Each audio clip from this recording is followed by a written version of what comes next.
Hello and welcome to Cannon Fodder. I am Alex. Oh, sorry. No. No, I'm not.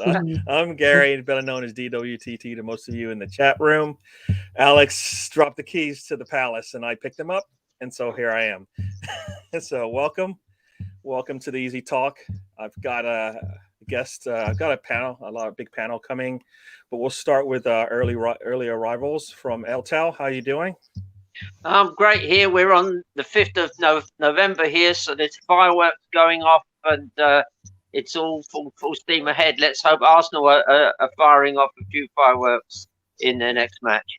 All right, thank you. And sorry, I've got the list of names here. I'm supposed to call you the original Godfather, so sorry about that. You know, I wasn't as formal as I should be, but welcome. And Isaac, sorry, you didn't get a nickname, so it's just Isaac on this list here. So Isaac, welcome to the show. Hello, hi everyone.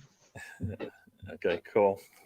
So everybody, thank you. I see right now I got Colin and Paul and CM War Games and assembled in there. Welcome to the show. So here we go. So we've got a couple of topics that we're going to start talking about.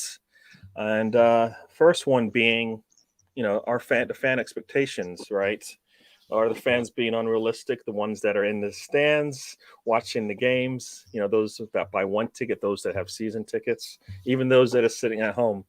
You know, are the fans unrealistic in expectations for the team just because they either purchase a ticket or purchase a season ticket? You know, one thing that I think a lot of people will say is that Arsenal is part entertainment, right? So you need to be entertained. You need to enjoy what you see. Others say, you know what, I just want to win, so they want a title.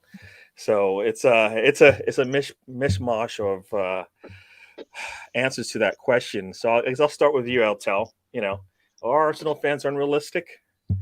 You know? Well, if you're a fan who goes to the games, I think it's quite different from if you watch on TV, because if you go to the game, you've got to leave home at an hour or two before the match, or maybe you're up in Birmingham or somewhere. You've got a 3 or 4 hour run down to Highbury. I've got a mate who lives in Hull.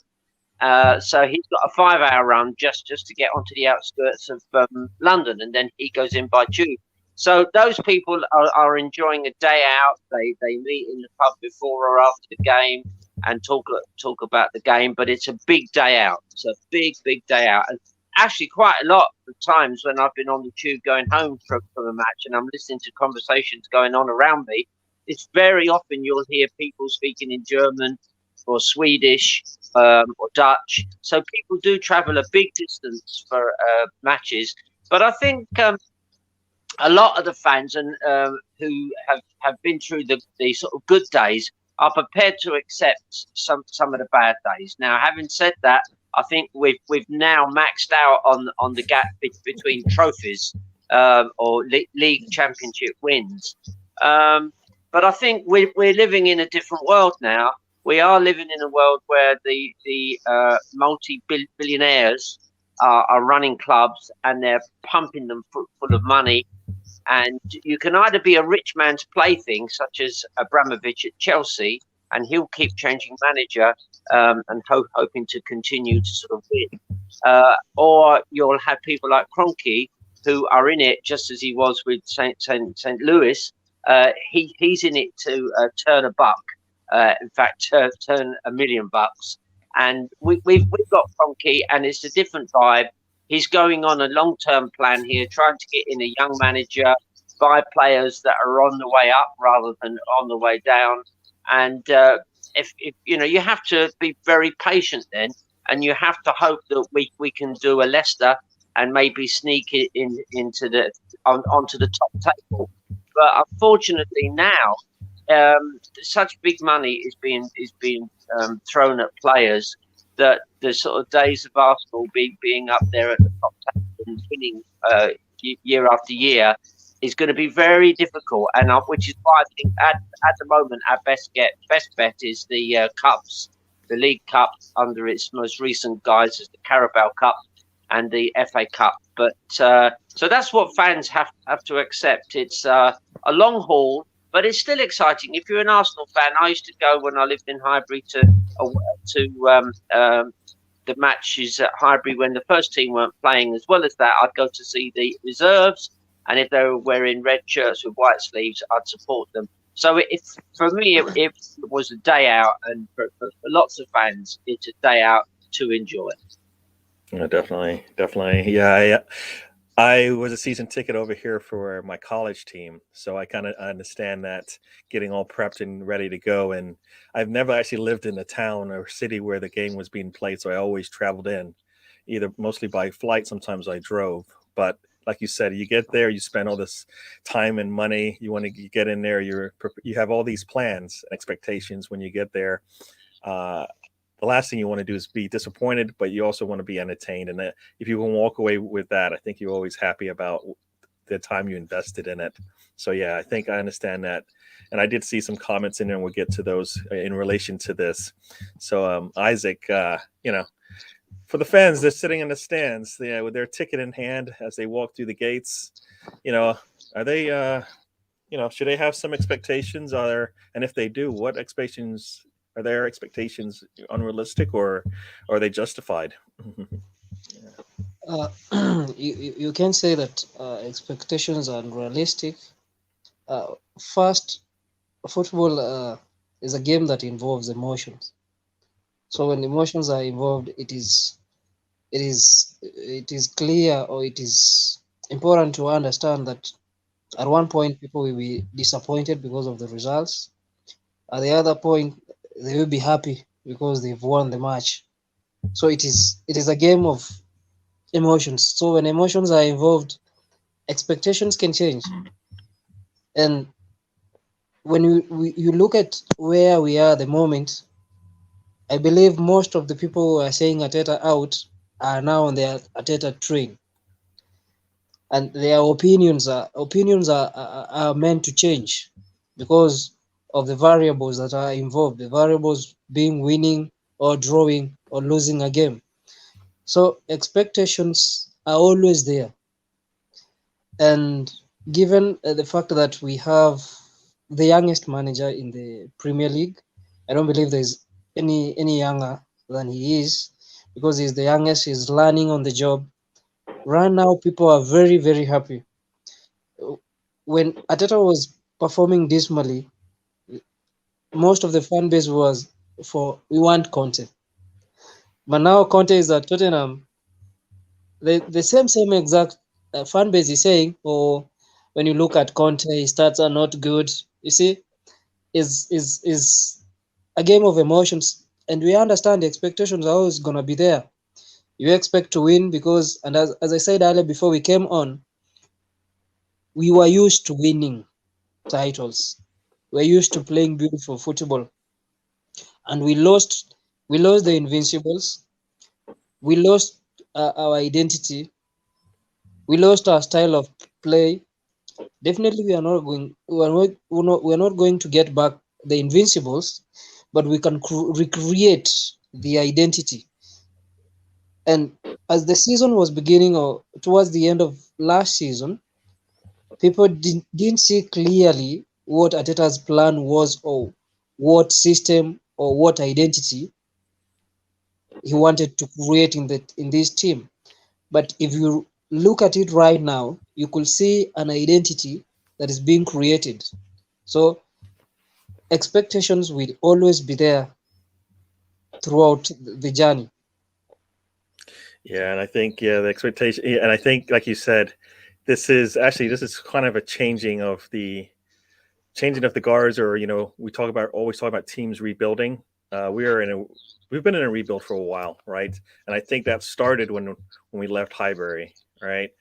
Emirates is a totally new building. It's got a new feel for the fans, and it's taken a while, but it seems like we have a plan now. How long it takes to get back to where we were. That's where people are going to be impatient and not really want to wait that long, because they've been waiting for a long time, right? Those fans that have been in the seats for the last 10 plus years have just been waiting for us to get back to the top of the table, right? We want to start and end the season at the top. That's what a lot of people have said. And I think that is, that's part of their expectations. And I think they're justified, because the team said they were when they made this move, right? They said they wanted to be part of they wanted to compete with the big teams in the world, and they needed to make a change, so they did. Whether or not it hasn't worked out so far, and that's where we sit, right? But I think it looks good right now. I still think we still have a ways to go, which is disappointing. I don't know how you guys feel about that. I understand it may be unrealistic, but do you think we should wait, El Tal? Do you think we still have, how many more years do you think we're going to be until we are back to where the expectations aren't so unrealistic, but they actually are reality?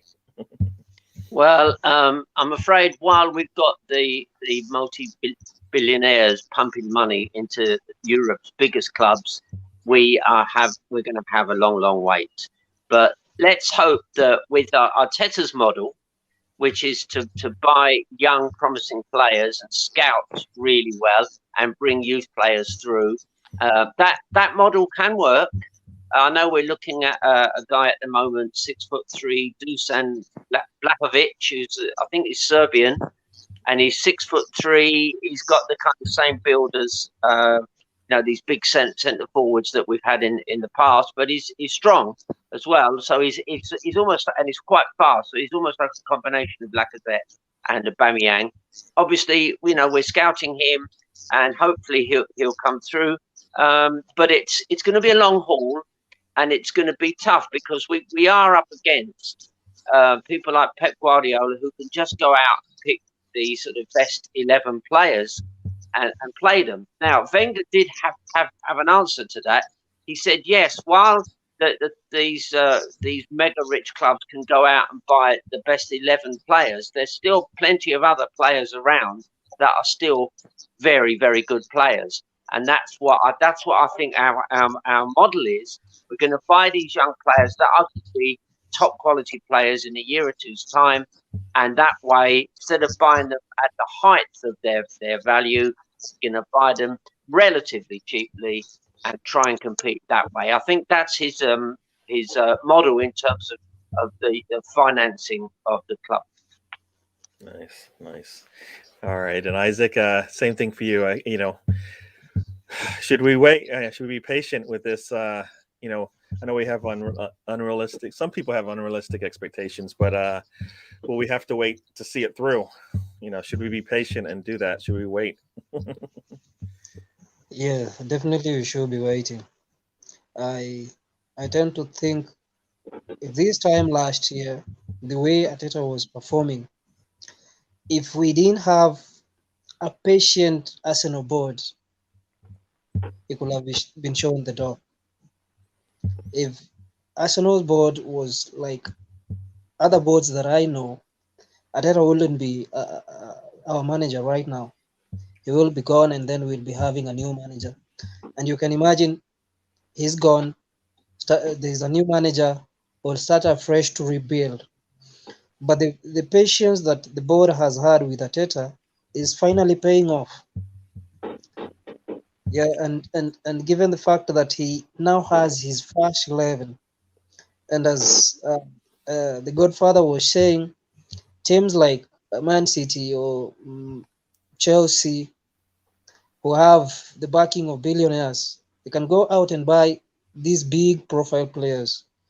But we look at the way in which Arsenal spends, the fact that we spent huge this summer. We didn't spend on just one player. We spent on like 6 players, and just to pick from not high profile players. If you look at Gabriel, he was also scouted by Man United, if I'm not wrong, but he was going to be a backup, not a number one starter. But if you come to Arsenal, he's a starter at Arsenal. If you look at Tomiyasu, he was scouted by Tottenham, but he turned down Tottenham and accepted the call for Arsenal. So we have to be patient, because myself, I can see where we are going right now. I can see what he's trying to do.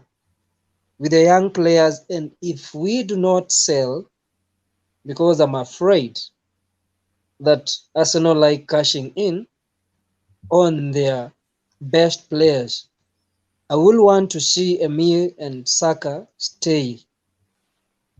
If they stay for a while longer, and he is building on the future with these young lads, in the next 2 or 3 years, we will be a team that will be feared in Europe, in the whole of Europe. I call Bayern Munich when I'm having a discussion with my friends over here. I call Bayern Munich a disciplinary committee. That they don't care who you are. It is how many goals are we going to score against you? Because if you score one, we'll score 5. So if we are going to be patient and keep these young lads together for the next 2-3 years, I believe we'll be the next Bayern Munich. So let's be patient and let not the Arsenal sell its best.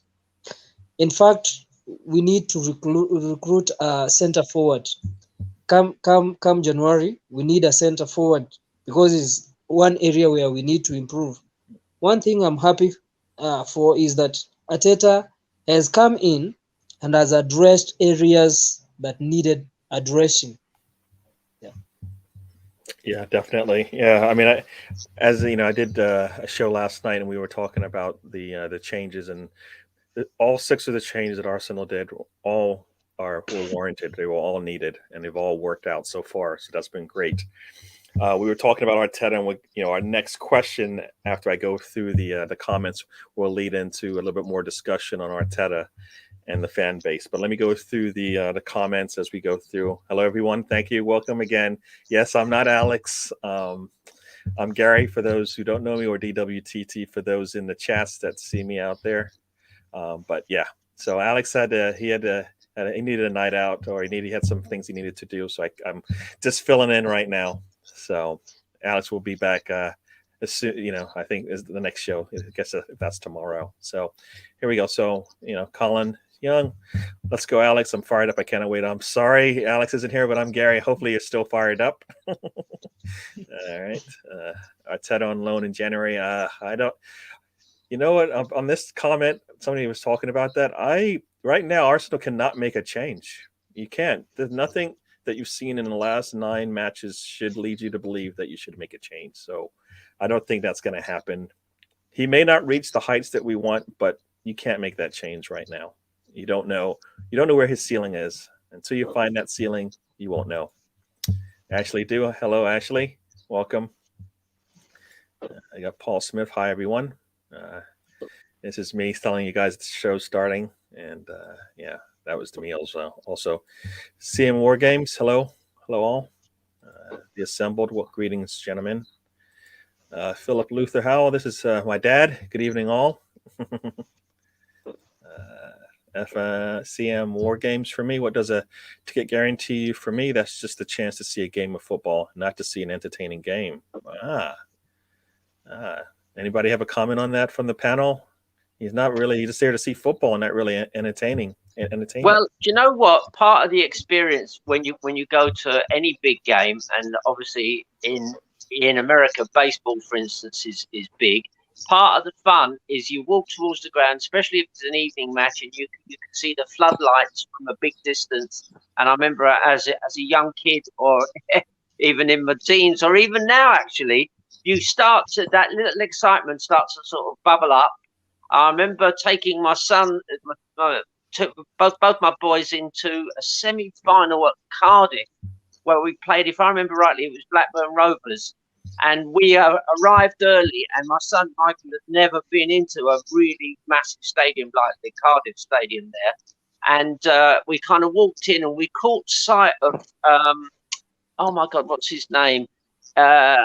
Is quite a well-known journalist. Used to be in EastEnders, Tom something or another. I'll think of it in a second. And he was there amongst the journalists, and all the journalists were getting ready. And Michael and I came in, and we all had those funny little plastic hats they kind of give you for free. And I always remember my son, Tom Watt. Tom Watt is the name of the guy. And Michael and I walked in, And Michael he was about 7 or 8, and he just went, wow, wow, at the size of the stadium and the green sward of grass and the seats, and the whole thing was just magical to him. And that's what football does to us, and it still does it to me now. To turn up at Arsenal or a big stadium for a semi-final or a final is a massive wow factor. And if you stop feeling that wow factor, go and find a different sport, because that's what I feel, and that's what everybody, young and old, feels. But it's lovely when you see your son go wow, and all the journalists, including Tom Watt, all looked at me and smiled and gave me the sort of thumbs up, because Michael was reminding them of when they were first a kid and had gone into a big stadium. And Arsenal won that semi-final, by the way. I think we won 1-0. So I've been to a few losing semi-finals as well. So that was a cracking semi-final. Yeah. No, I was posed a question about football and what I, what are my priorities in football, and I think one was entertainment, one was style of play, and one was, I think, just getting a point no matter what. And for me, at the time, it was like, you know what? I think I like to see a style of play, because I think that's something that's repeatable and you can see over and over again. And at some point, the points will come and the game will be entertaining. So if you see a style of play, then there's a future. And that's what I think a lot of us want. We want a future. We just don't want to wait for it. We want it right now. Isaac, I'm going to go through these, so I'm going to kind of skip around. So I'm not skipping over you. I'm just going to move along so we can get a lot more of these comments out. Yeah, so this is the Highbury promise that I talked about. Yeah, it's Colin. Yeah, I'm prepared for why we are leaving Highbury promise. Yeah, I mean, that's what a lot of fans have stuck to, right? They've stuck to that promise and they want to see it come through. And so far, it's taken a while and we haven't got there yet. All right, Colin, furthermore, that's what I expect. I think we all want that. We all want that. English Conversation Club. Thanks for the super chat. Tell you what, DWTP is better than Alex. I don't know about that. I learned some of what I do from watching Alex over and over and over again. So yeah. So Colin, shots fired. Yeah. Ashley D, who is Alex? Oh no, don't get me in trouble. The assemble Colin. Alex is like our manager. DWTT on the bench next week. Yeah, it's okay. I'm fine. I'm fine to be on the bench. Yeah, I agree with Alex about DWTT from Philip Howell. Yeah. This is Colin Young. Nope, just buying the luck. Wind change is not a well thought mind. It takes more than 9 games filled with luck. Yeah, this is something. The 9 games have been great. I think there's still a lot of things we need to work on. So we'll see where we are 9 games from now when we've gone through this tough stretch that we have coming up. I think if you looked at it between the 2 Liverpool matches, that is where we have a really, really tough schedule coming up. So yeah. So I guess Isaac, on this comment here, it'll take more than 9 games filled with luck. What do you think it's been luck the last 9 games? No, it has not been luck. When we won at the Emirates against Tottenham, the fans were saying Tottenham was not a big test. Big test is Aston Villa. We smashed Aston Villa. The fans said Aston Villa is not a big test. A big test is Leicester away. We went to King Power and we won. Now the fan base are saying Liverpool and Manchester are the big tests. The first 3 were not big tests. And the Liverpool game to me is winnable. I've watched the way Liverpool play. Actually, I watch every single game to analyze how these teams play, to see what their weaknesses are. And when we drew against Brighton, not everybody was happy. But I said Brighton was a tough test. The way they have been coached to play, the high press, we definitely would have struggled. And then Brighton played Liverpool and they drew and they exposed their weaknesses. And I say to myself, this game is winnable. if we go to Anfield and play like we played against Aston Villa or Leicester, we can actually win. Is winnable, and anything is possible in a game of football. Nothing is impossible. Anything is possible. We could go there and win, and then you'll hear, "Oh, that was Oh, did we lose? United." Okay. All right. It is good to have those expectations, and I like the fact that Arteta says he's going game by game. He doesn't say this is a big test, this is no big test. Like this Sunday we are playing Watford. Watford is still a bigger test because we've seen how much we've dropped when we are playing a team that is not playing as well as Aston Villa or Leicester. We've dropped the way we play. We've not played at the highest level. We've lowered the par when we play teams like when we played Norwich. It was just at the back of 3 consecutive defeats, but we lowered our par. When we played Burnley, the par was not as it is right now. But I expect every game should be very, very important. And if we win this game come this Sunday, I like to give our fan base stats that they don't know yet. Arteta will be second ranked to George Graham in the first 100 games. He'll be second. He's actually second right now as we speak. He's second.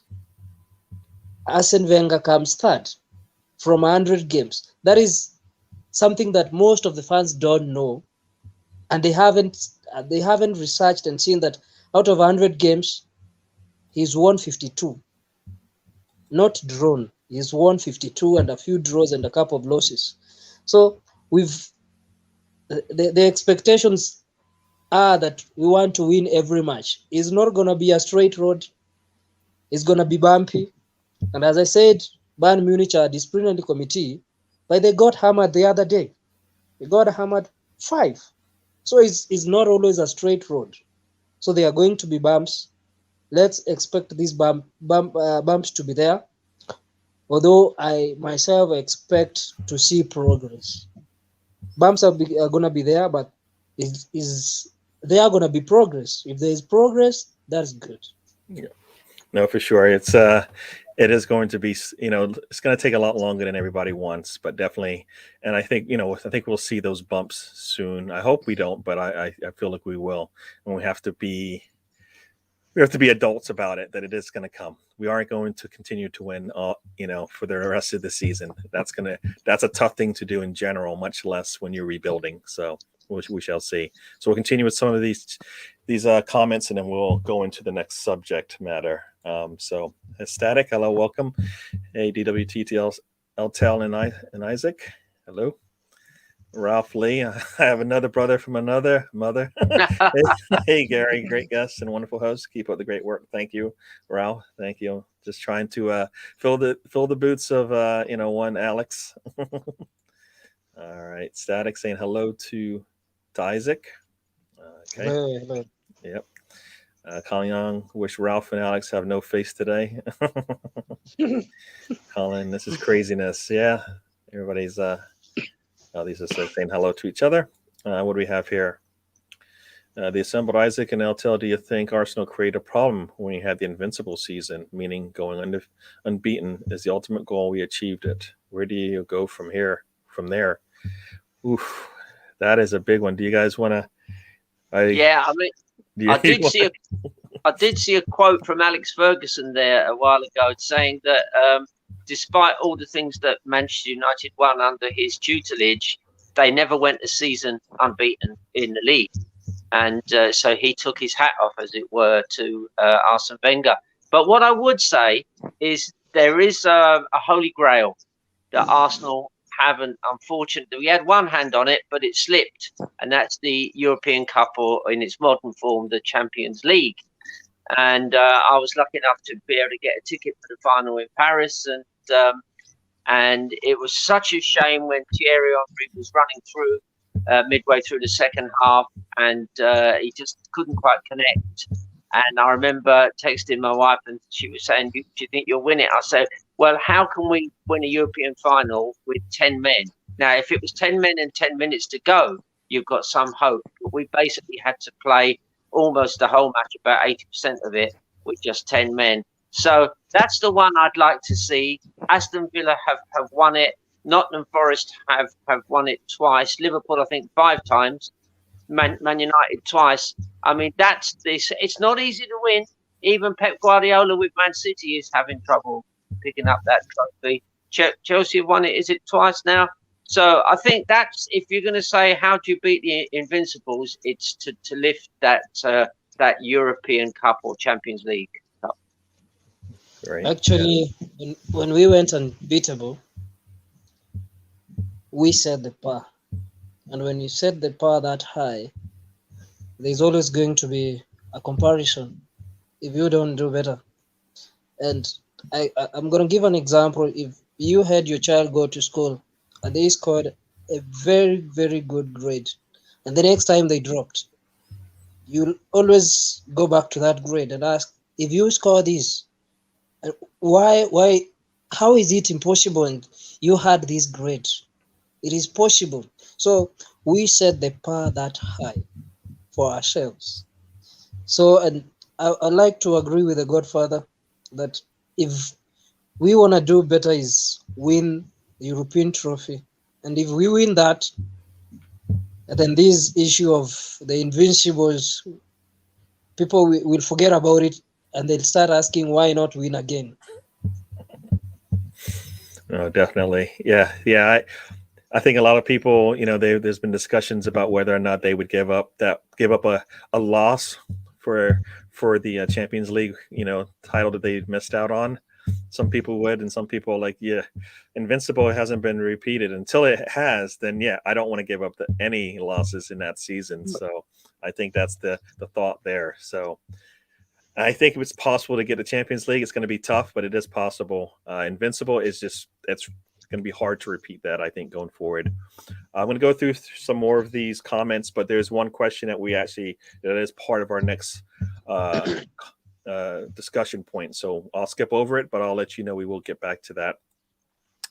Arsenal Alex, where is my namesake? Sorry. Yeah, he's out for a bit, but he'll be back.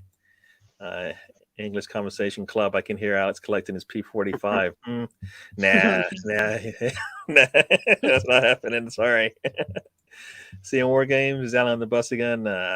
And English Conversation Club. This is actually what we're going to be talking about next, and we're going to get into, the fan base coming together for Arteta. So that's going to be our next discussion point. All right, so. See, we'll get into this.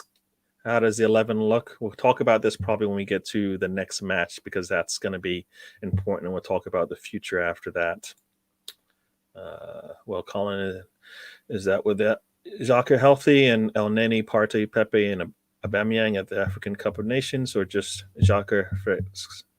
I'm not sure where we're going with that one, but yeah, I mean, I think I think most of us will agree that once Xhaka is healthy, he will get to play. Whether or not he starts will be the big question, but he will play, and definitely, as soon as January or December, late December comes in. So we'll see.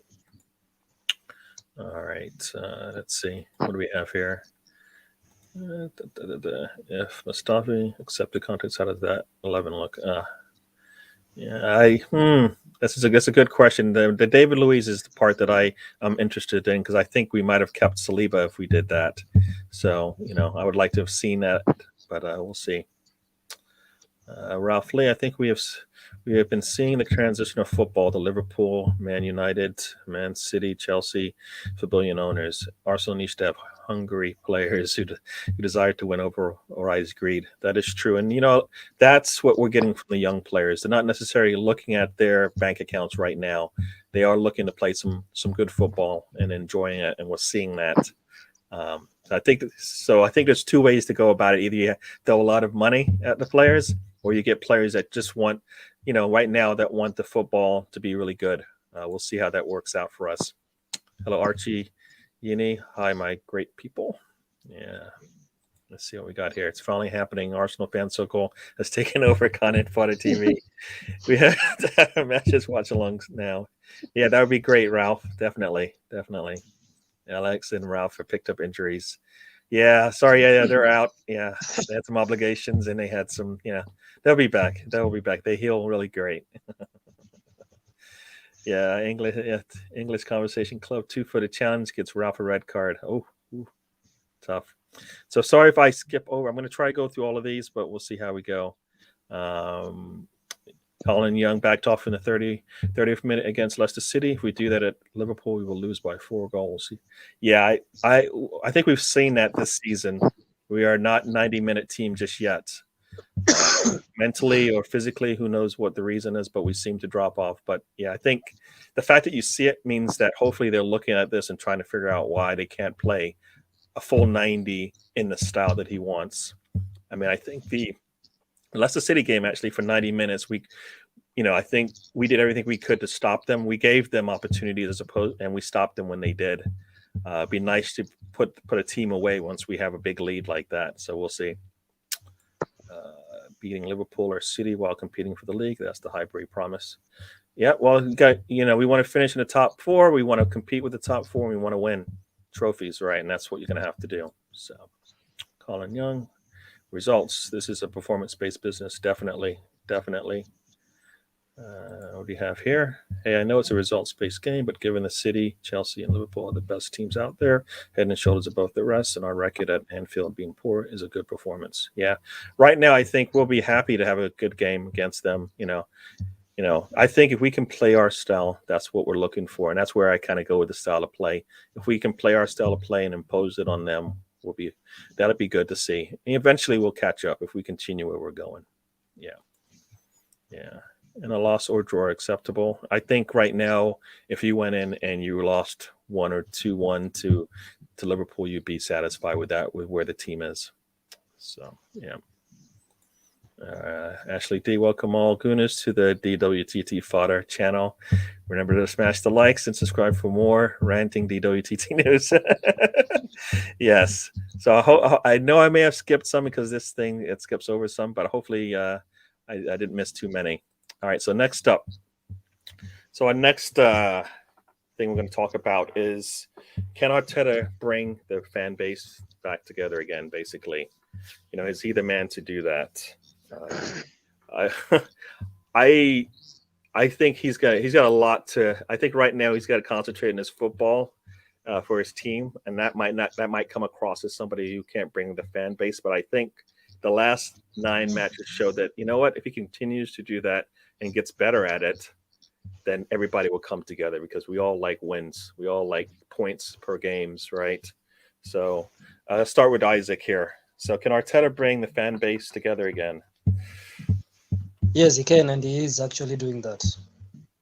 Something that is happening differently is that I've realized that after every game, even when we drew against Palace, the players are always holding hands together and clapping towards the crowd. That is one thing I've noticed. And there's this one gem that we've got who knows how to win the hearts of the fans, Ramsdale. He came in, it was a 50-50 discussion. 50% were for him, 50% were not for him. But right now, I believe over 90% has accepted that he is at Arsenal and he is staying. And most of those who were against him are singing that he is the best. And they are even comparing him against Leno. So Arteta is doing great, and he's bringing back the fan base. And he's, apart from the 3 games he lost during the opening of the league, he's not done a thing wrong. People will have expected us to win against Palace, but I'm happy we didn't lose. If we lost, it would have been worse. So we didn't lose. One important thing is we didn't lose. And the team celebrated that draw as if it was a win, because it is a rebuilding process. And when you're in a rebuilding phase, a draw is a win for you. And he's doing that, and I've seen that happening. And last match against Leicester, I saw several players giving their shirts, and actually Ramsdale gave away his boots, his shirt.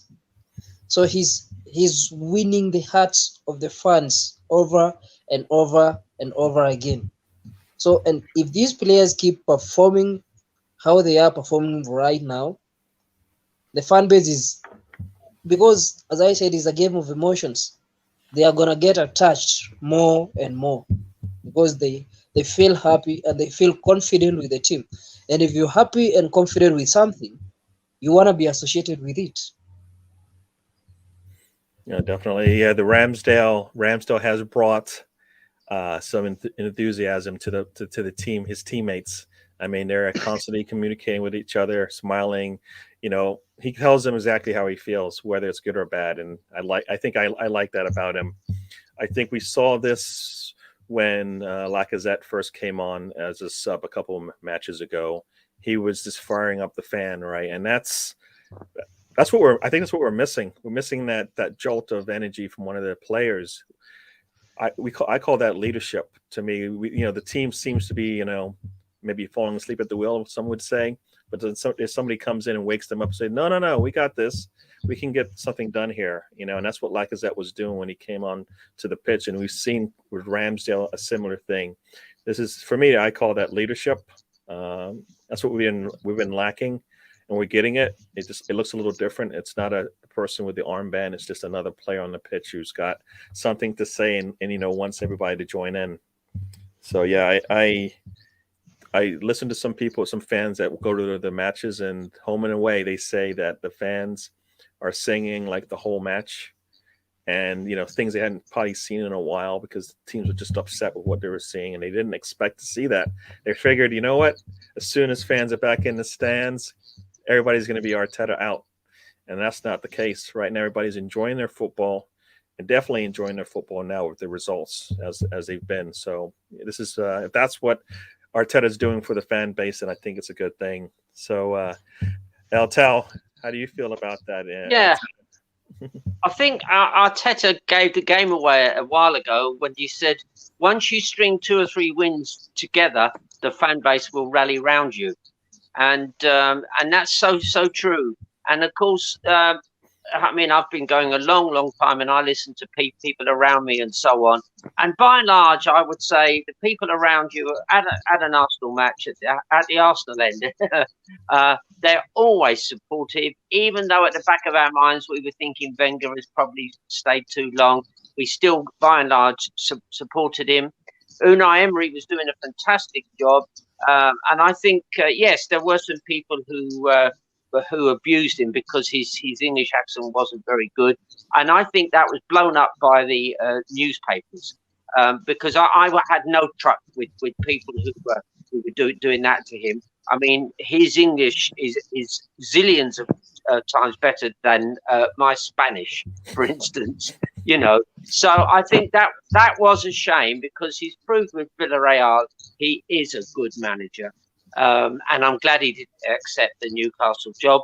And I'm glad he's going to stay where he is and do very, very well, even if he moves to another European club.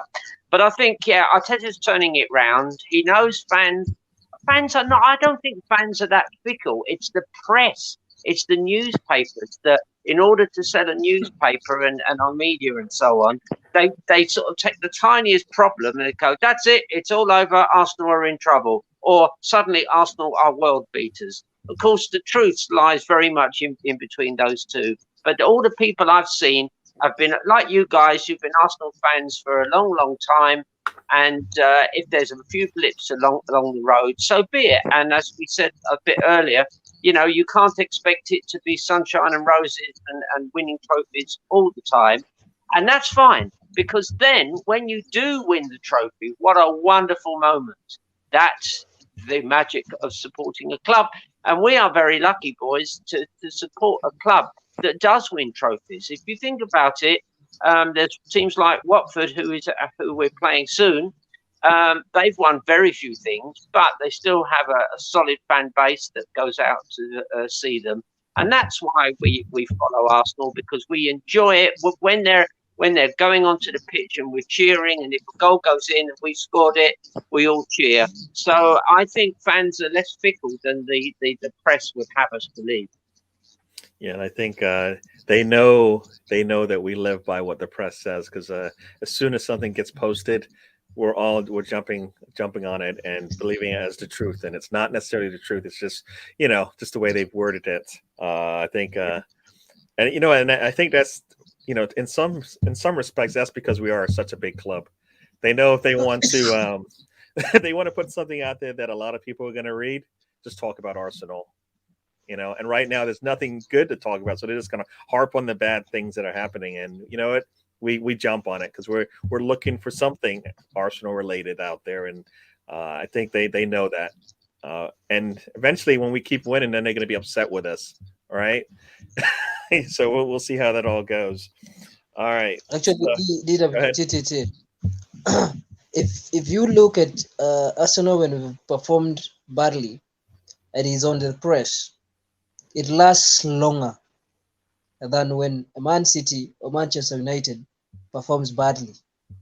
They just lost 5-0 the other day, but nobody's talking about it anymore. It was about 2 or 3 days. But people still remember that we lost 5-0 to Man City. It lasts that long on the press when it is about Arsenal. But when it is about the other teams, then it lasts a little. It lasts lesser. So, and there is a Swahili saying that I'm going to translate that says, if people keep throwing stones at you, or a tree that people are throwing stones at, definitely that tree has fruits. Love it. Love it. Yeah, and I guess, and that's when people talk about Arsenal being one of the biggest clubs in the world, that right there is a reason. And it's right now they've got us where we're down, right? And we are not the Uniteds of the world, right? Because I think, like you said, United had probably just as bad of a match as we did, right? And they supposedly have better players than us, and still they couldn't compete with them, right? And the score line was exactly the same. A player got a red card and sent off, right? I haven't heard much about Pogba since that. Nobody's talked about the red card there, but similar situation, like you said, and it's moved on. I mean, I think they want them to succeed, right? Because they, more than they want us to. But we'll see. I think we have an answer for that. It's just hopefully it will come a lot faster, and we'll be laughing and smiling about it. All right, so let's go into the comments real quick, and then we'll get to our last subject. We'll be talking about the Watford game and probably the players themselves as well. So let me go back in here. All right, so I think we started here. Yes, yeah. Sorry, yep. I'm talking about the future channel name. And only mine as usual, DWT. All right, so Vladimir Putin. All right, so Arteta has made some mistakes, but overall he's definitely improving steadily. Yeah, and like I said, I think from what we're seeing, the players are playing for him. All right, they're playing for him, and if he's got to be part of the reason why we're seeing this resurgence in the way that they're playing, the way that they're interacting with themselves, with the fans. Some of that's got to be on him, as much as some of us don't want to believe that it is, right? I mean, as I've said before, I wish I knew what his ceiling was, because then I would know whether or not I want to see him stay or go.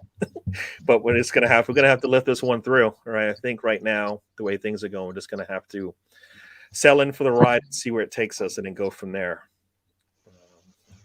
Next up, Colin Young, with consistency, better man management, not repeating tactical management mistakes, a clear plan coupled with a plan B when things get waffled. Speaking of waffling, press conference purpose. yeah. If we just stick on that the press conference, yeah, he's got to work on that. He needs. What I find weird is Arsenal has some really good PR and marketing out there. Somebody needs to be able to get into his ear and show him how to have a good interview, so that we're entertained, and I think I need to be entertained by it and actually feel like what he's telling me is the truth. Sometimes I don't. I think he's got a script and he keeps going by it no matter what's happening. We could have our worst match or our best match, and you wouldn't even know. I feel like I want to see the same energy I see from the players on the pitch when things are good and bad, as in his press conference. All right, against City when we lost 5-0, he should be disappointed when he comes in. That's not the way he expected them to play. The red card wasn't something he expects from his leaders. All right, come out and play. The Tottenham game and the Leicester City games, really big wins for us, and you want to see that in his conversation that he has with the media. So yeah, I think right now in terms of the plan, I think the plan is we've got a plan because we see what our starting 11 is, and I believe we'll continue to see it as long as everybody's healthy. The plan B, I think, is going to be a big question mark going forward. I don't know if you guys have any questions on this on Arteta here in terms. Well, I mean, in terms of plan B, we definitely need a tall centre forward who wins the ball in the air in the same style as Giroud. That's pretty much a given, because that then gives you a plan B. And it's funny how now that we don't have Xhaka playing, we progress the ball so much faster through midfield, and that's the big difference. I was looking at some of the footage of when we were in our pomp with Vieira and Petit, and we play the ball so beautifully in the middle of the park, and now that we've got a different system where we run the ball really fast, when Emile Smith-Rowe gets the ball, he goes like the blazes, vertically, not diagonally, not sideways, as Xhaka does. It's just a guy running at the opposition at breakneck speed, and Saka too. So that's the first massive change, which I've really loved. And I do love the fact we've got this guy. His surname is spelled Jover, but I think he might be Spanish, so it might be pronounced Hover. But he's the guy that was the set piece guy at Man City, and we've now got him. And my goodness, what a massive difference he's made. And for a start, he's taken Pepe off corner duty, and he's got Saka and Emile Smith-Rowe. Because when you think about it, in a set piece situation, whether it's a free kick or a corner kick, the first thing you've got to do is get the ball exactly into the penalty area where you want the ball to be. And Gabriel's goal was a perfect example of that. He knew where the ball was going to be played, and he met it at full speed. No one was going to stop him. So although we often think of soccer as being a very complicated game, sometimes it isn't complicated. And I think what I've noticed now is, because we're always very worried that Arteta was filling their heads with too many plans, and that's easily done. I've watched coaches that fill their heads with all kinds of stuff, and when they go out and play, half of it is gone because they can't hold that much in their heads. And what I like, in fact, my friend Tim, who's possibly watching, Tim is wonderful as a coach in knowing when to stop filling your players' heads with ideas and tactics and methods of play. And I notice now that we're playing a much simpler game. We're playing that ball through midfield at breakneck speed. We're not always doing that shape where you're knocking it out to the sort of wing backs. We're sometimes going centrally, but we've still got the option of knocking it out to our fullback. So it's a simpler game. He's simplified it, and yet it's a lot more successful. But as you say, the problem is this really heavy, hard press, plus your midfield players absolutely tearing into the opposition. You can't do that for 90 minutes. So luckily, we've got a defence that seems to be settling into a very good routine, and defensive work, as we've all seen with all our great defences over the years, is a case of drill, drill, drill, so that everybody knows where they have to be, so that when the guy goes to meet the ball, say when Gabriel goes to meet the ball, he knows that that Ben White is going to drop off and look for runners and so on. And you can drill that. You can go into the training, and you can drill it and drill it and drill it. So it's looking good. It's early days, but we're looking to have a clear identity, a clear way of playing, and of course the cherry on the cake at the moment is Aaron Ramsdale, who is just driving everybody forward, and the fans love him, the players love him, and if I had a granny, she'd probably love him too. Yeah, and you're right. That. Yeah, go ahead, Isaac. Sorry. Of course, consistency will be great, and right now I like the fact that Arteta listens to his technical bench. Last season he wasn't listening at all, but right now if you look at him, he listens at what is being told. And as is mentioned about a plan B, when we look at the Leicester game, when they were attacking and Lacazette started dropping from being a striker and he played predominantly on the midfield, what he did, he brought on Odegaard, who is going to push them further to the air half. So that is plan B. If you have Lacazette, who's now dropping backwards, and then that is encouraging pressure, and he took him off and brought someone else who's going to push them further to their half. So that is, he's seen where there is a mistake, or he's seen where there needs improvement, or where there needs change. And the striker that we are linked with, he's physical, he's big, and he's not a high profile player. But if we get him, I believe he could be our next Haaland.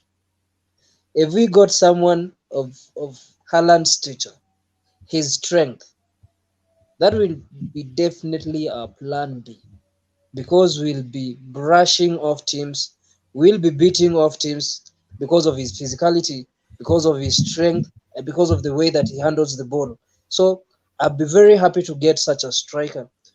When you look at the Wenger era, he brought on Giroud.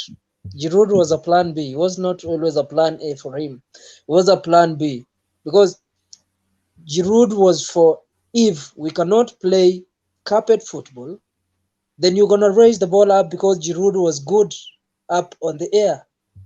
He brought the likes of there's this guy he brought who scored and got injured, and he went for almost a whole season.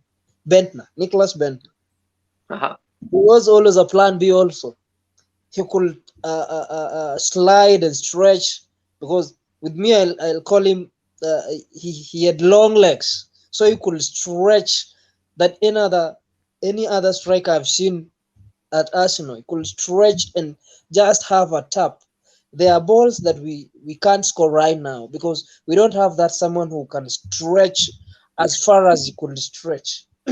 So Arteta right now, he's improving.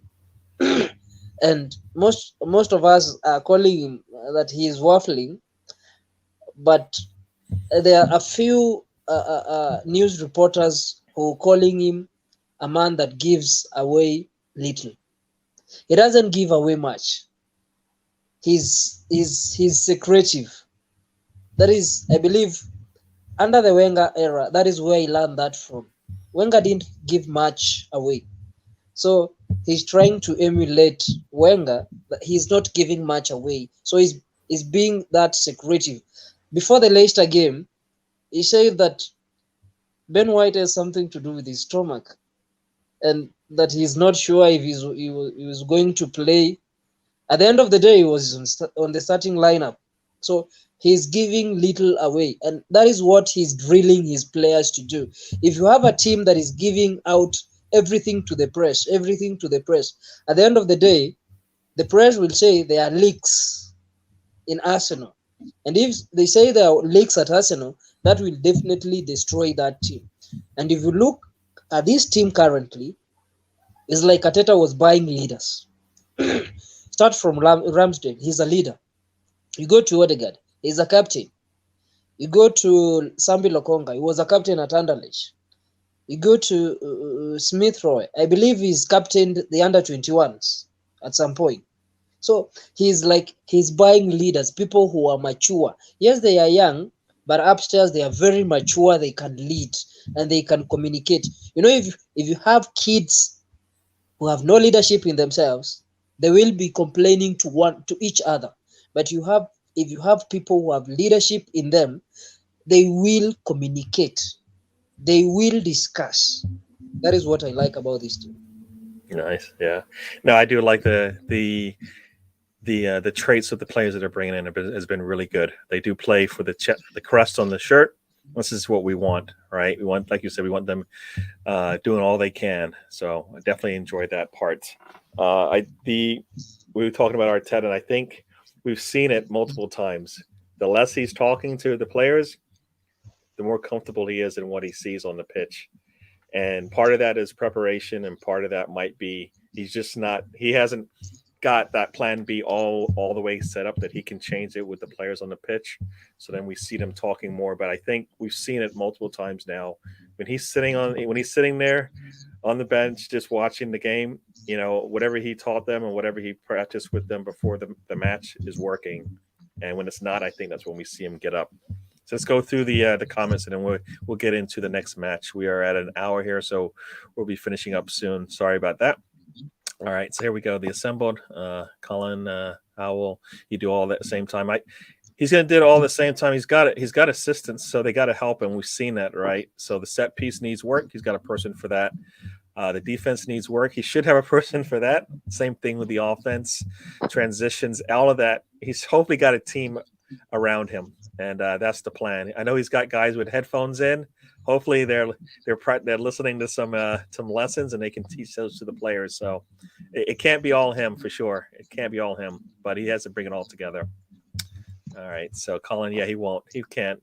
You know, you guys are going back and forth here. See, Colin, I think it's the style of play that supporters want to see. I kind of like the style of play because I think it's repeatable, and the players that you bring in will fit into that, and you'll be able to make changes here and there and not see a big dip in performance.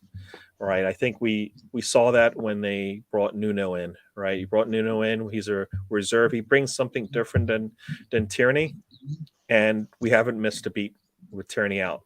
All right. He's been out, and that's what we want to see. And they've done a good job there. It just needs to happen all over the pitch. Right. We're going to need probably another goalkeeper soon. We definitely need a striker and a reserve behind him as well. So we'll see. Let's see. PR, that's a whole other topic. Yeah, that is a different topic. But Ralph Lee, what I observed in the last match is we still need to win the first ball. If not, then the second. Leicester won a lot of loose passes and aerial knock-ons. Yeah, I think, and that's something you have to build into your players, right? The balls, it's our ball, right? That's what I used to say to the little kids when I coached them. You know, the ball's out there. It's your ball. It's not their ball. You got to go get it. And you should always be trying to get that ball when it's loose. It should be the 50-50 ball should be ours. And you can tell in our good games and our bad games kind of who's winning the 50-50 balls. We see it a lot. So, yeah, definitely there. Colin, Emi Martinez released mistakenly. Leno became only choice. Mistake lucks us to Renarsson. Let's not forget Renarsson was the first Emi replacement. Yeah, I think that was a recommendation, right?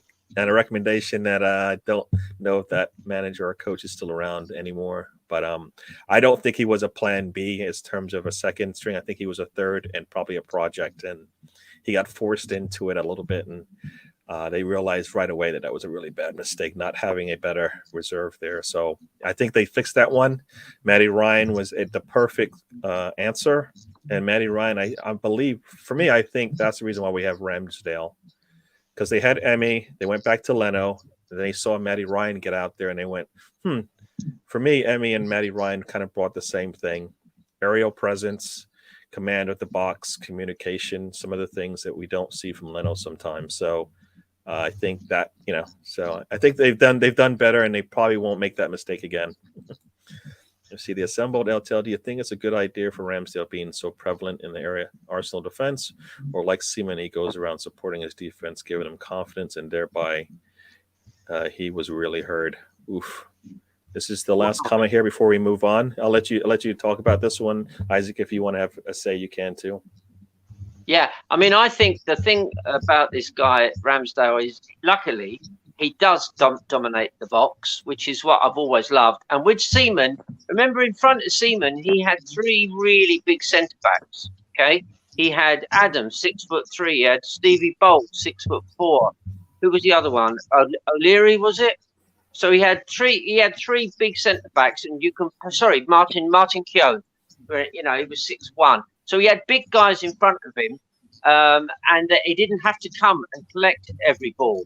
But it's a whole different thing now, and I think he's a goalkeeper that he seems to have very few weaknesses. He's not especially tall. He's 6'2", and a lot of the young goalkeepers now are 6'4", 6'5". But he's got quick feet. He covers the area well, and he's got a presence. I think the thing is, the thing he shares with Seaman is he's definitely got a presence. And when you see Arsenal play, the defenders know there's a good goalkeeper behind them. So I'm not worried about the fact that he's quite a different style to Seaman, and I do like the fact that he's got Seaman was he was a goalkeeper that would just tidy up when the ball went through, whereas this guy doesn't just tidy up. He's so noticeable because he's there. He's right in the thick of the action.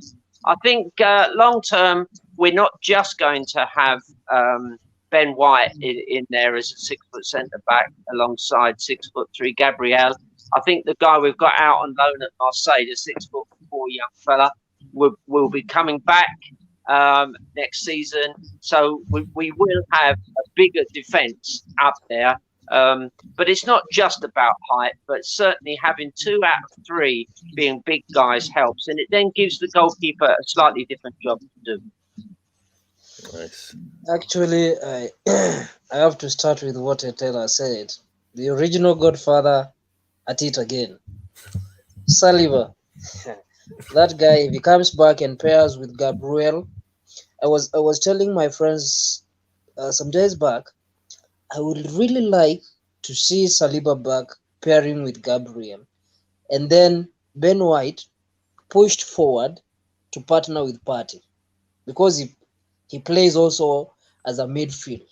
If you have Ben White and Partey playing and sitting at the base of the defense, it will be a defense to be reckoned.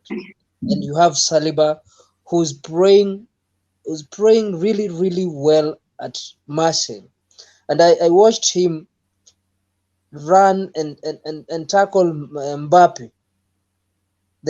Towards the last minute, and he didn't score. And when he was asked, he said, "Wow, I said it is either I get a red or I get the ball." That is the mentality I would like my players to have. So I like Ramsdale a lot, and watching the Crystal Palace game, there was a ball that was volleyed.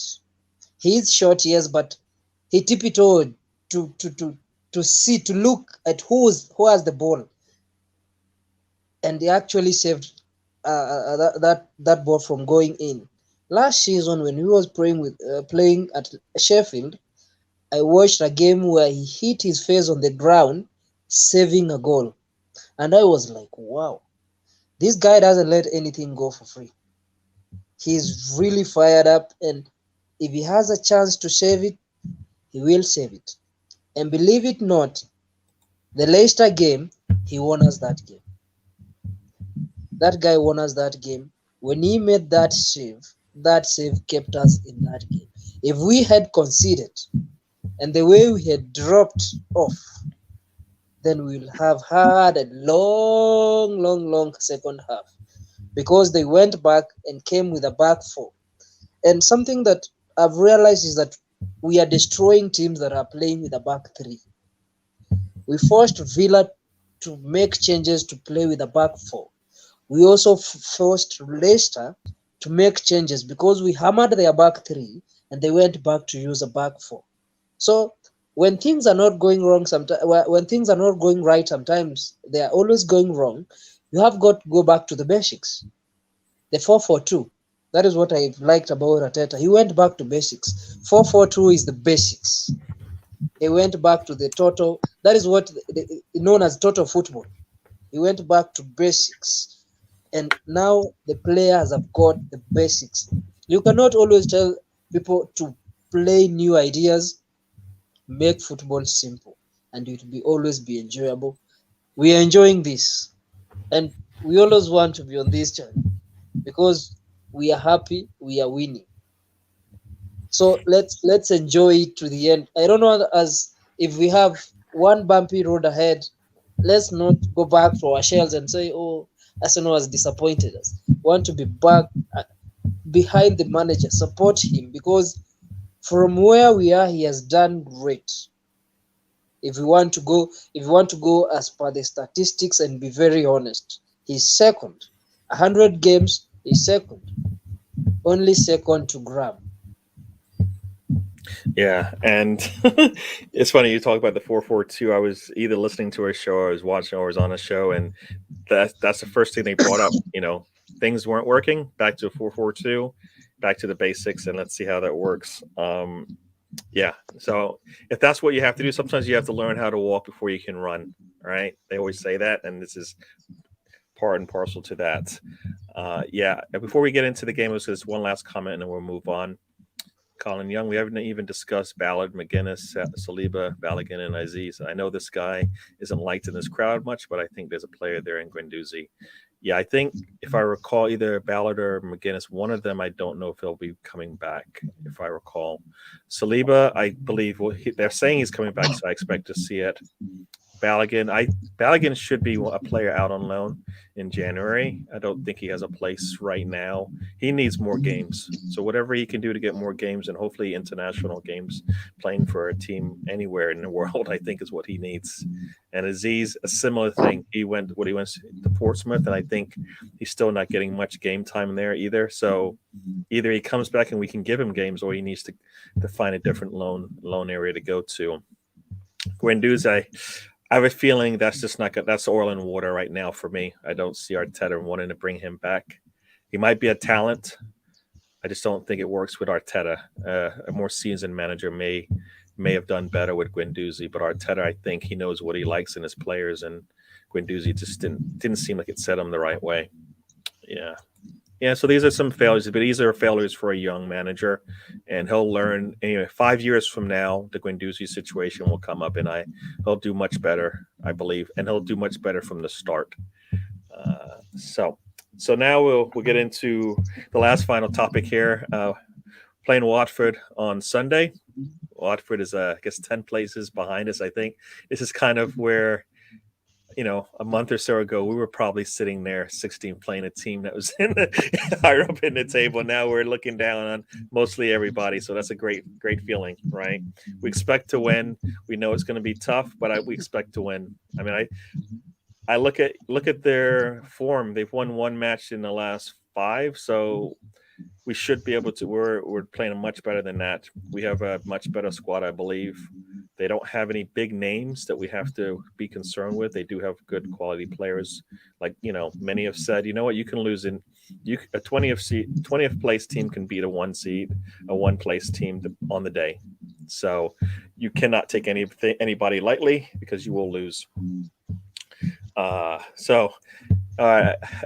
Terry Eltel, or the Godfather, whatever you like to be called, how would you feel about the Watford match? Yeah, I mean, the thing is, if you look at the bookies odds, they make us hot favourites. Draw is much less likely, and very few of them are backing Watford for a win. But you know what? When those 11 players go out on against 11 against 11 can go any way, and there can be a goal scored by Watford. I mean, I was in the Hull semi-final when Hull scored 2 goals in the first 15 minutes, and all us Arsenal fans were looking at each other going, "How do we pull out of this one?" So currently Watford's form is very up and down. Mostly down recently, but you never know. They're one of these clubs you just have to be careful. I suspect that we're going to play exactly the pattern that we've been doing recently. The same team. I don't think Tierney will get back in. He might bring in Tierney and give Nuno a rest, but I think we're basically going to have the same team and same system. fine. The only problem with that is that if Watford have done their homework, which they will have done, they will know that we are relying on a very fast start, getting Saka and Emile Smith-Rowe tearing through the midfield. But of course, it's one thing knowing what a team is going to do. It's another thing stopping them. So that's what I would be saying to Arteta if I was his mentor. I'd say you've hit upon a winning system. Without Xhaka, you're running the ball through midfield much faster. You've got players like Saka and Emile Smith-Rowe who can run at breakneck speed, but they can still scan, see who's in a favourable place to pass the ball to. So I would say, go out, boys. I want 20, 25 minutes of really hard press, do everything. I mean, they've obviously worked on triggers. If you watch these matches carefully, when Lacazette and Aubameyang hold off, when one of the defenders gets the ball, it's like a trigger, and off goes Lacazette, or it's on the other side, off goes Aubameyang. So none of it is left to chance. They will have worked out what the triggers are to press and how they'll get that midfield working. But as you said, these guys are young guys. They haven't got the stamina to keep it going for 90 minutes. But the good news is we've got a defence that is settling in very, very well. They're beginning to really know each other. And even though Nuno is the newest guy in, along with Tomiyasu, they seem to have picked up and know exactly where to be. And they're doing a wonderful job. So let's start off the same system, tear into them, see if we can get a goal or two up, and then make sure we don't concede.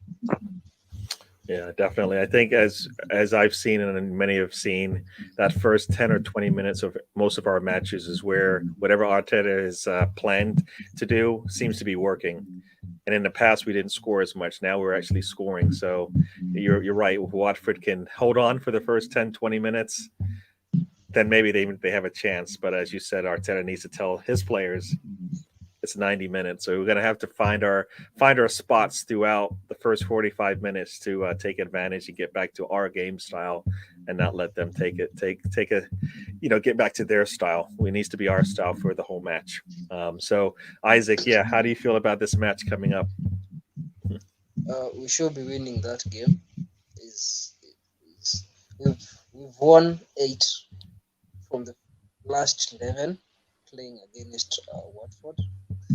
But we should not take them lightly. We have a player who's very quick in Sarge, who's very quick. I remember when Liverpool won the Premier League, he's the one who broke the unbeaten record, scoring a brace and then almost a hat-trick.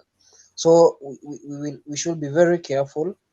And I've realized that when we play fast and quick football, we tend to kill the game very, very early.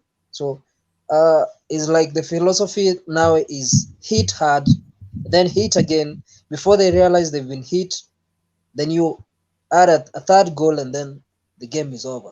So it's like Arsenal have been drilled into the system of hit very, very, very hard, that when they realize they've been hit, the game is already over. So they have no chance of pulling themselves back. So I like it. We are playing that classy. So is improvement by improvement. So we are doing that in the first half. I would like us to improve so that we do that in the first half and in the second half.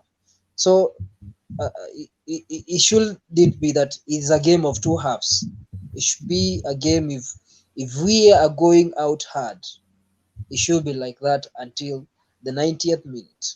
So if teams are going to sit back and wait for Arsenal to play, we tend to finish them quick.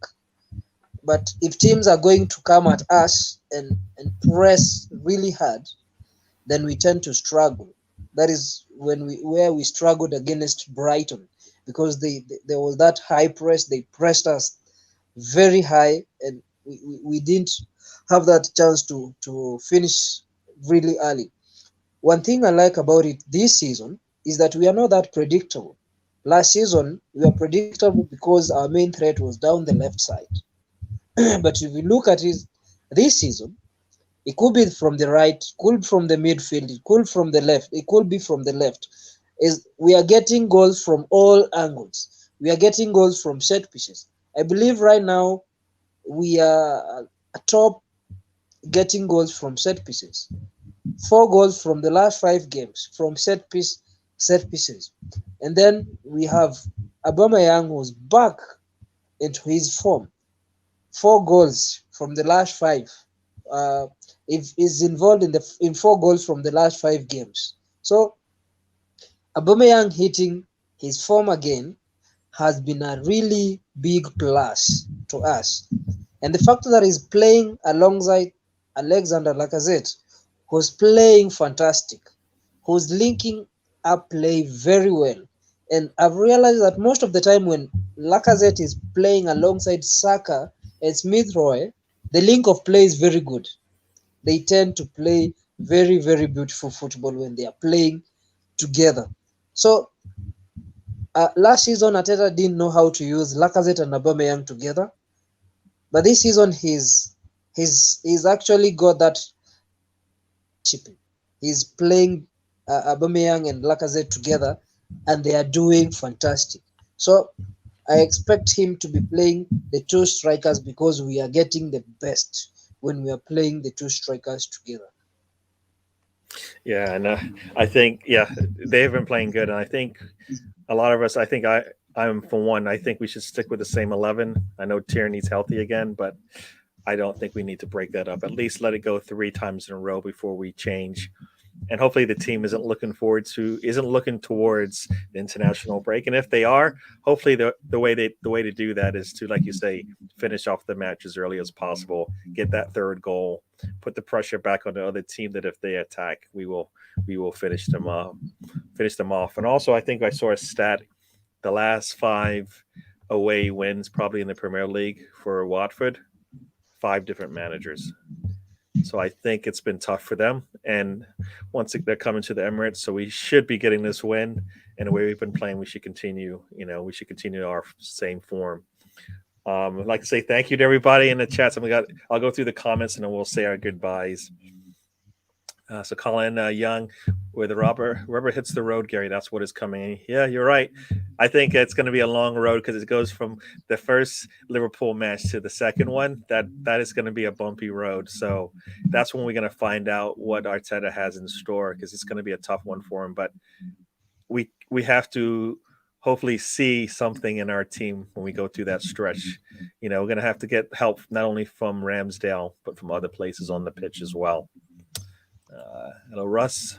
Hi there. Colin, through balls and combination play instead of backwards, sideways, and wrong ways. Yeah, and that's to Eltel's words. As Xhaka, kind of that's his that's kind of what he does, right? But we've seen a lot better from the team. So going forward, Ranieri as a shrewd manager, I'd like to see what qualities in the team will be needed to best to Watford. Yeah, I think we have it. So I'm expecting us to be able to enforce that and win the match. So he might be a good player, but I think it's going to take him a while to get the players to play the way he wants, and probably the players that he needs there as well. As we finish up here, Ashley D, thank you to all you lovely gooners who joined us today on Canna Footer TD, and all well done to DWTT for a great job hosting the show. Thank you, Ashley D. And oops, I clicked the wrong button here. And good show from Eltel and Isaac. Thank you for joining me on my maiden voyage on Cannon Fodder as the host. So thank you for hanging out with me. Hope you enjoyed it. And to everybody else, have a good weekend from Ashley D. And remember to subscribe, like, and we'll see you soon. Alex and Ralph will be back this weekend, so you'll see them either tomorrow or Saturday or Sunday. All right. And Vladimir Putin, he says, great show, lads. Greetings to Eltel from all in Scariff. Yes. Lovely. County Clare. Yes. And, if I miss your comments, sorry, this thing does move a little bit fast, and it sometimes moves before I even get a chance to click. So sorry for those messages that I might have missed. Once again, thank you for joining. And I like to leave my show, and there's a couple of, I like to leave the shows with a couple words from me and also from Alex. For me, life is a journey. Don't waste the trip. Enjoy the ride. And from Alex, you've been watching Cannon Fodder, the channel for all Arsenal fans all around the world. I think I got that wrong, but you understand. Thank you. We Alex, got I it. tried. All right, thank you, everyone, and we will see you guys tomorrow. Alex and Ralph will be on. Bye-bye. Bye.